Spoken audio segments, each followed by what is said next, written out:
buka baju, tak buka topi. Sojan kena turun pangkat dah. Mana cuba? Kanda hairan lah apa Alibaba bikin dengan Kanda punya sukat belum kasih balik sudah malam-malam begini. Hah? Kanda, sabar-sabarlah Kanda. Tinggal apa macam Kanda boleh sabar, jangan-jangan dia kasih masuk Kanda punya sukat ke pajak gadai.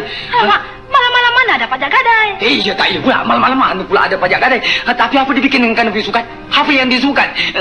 Ini macam lama-lama bankrupt si habis jahanam lah. Kanda pendeknya nak buat tinang, buat tokang, dia buat tai dijai. Ya Nusia, Dinda kembalikan cupak ini ke rumah Kanda Kasim Baba. Baik. Tegas.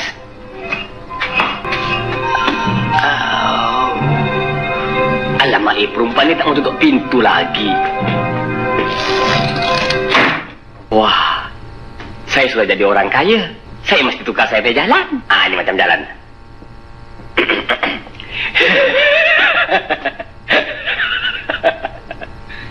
Ini macam-macam monyet dah.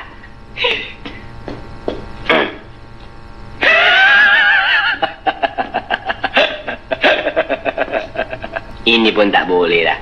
Macam orang sakit malaria dah. Ini macam yang bagus.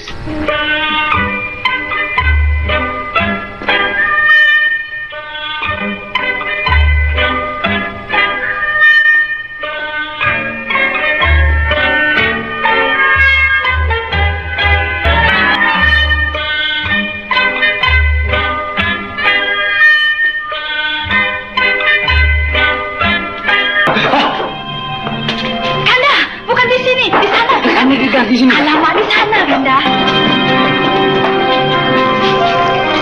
Ini dia jupanya, Kanda. Terima kasih, Norsia. Kita pulang dulu. Baik, Norsia. Alamak. Mas. Kanda sakit kepala? Bukan kepala dah, hati ya. Mas. Kanda punya adik Alibaba sudah lebih kaya daripada Kanda lah. Mas. Kanda Al-Mukarram lah.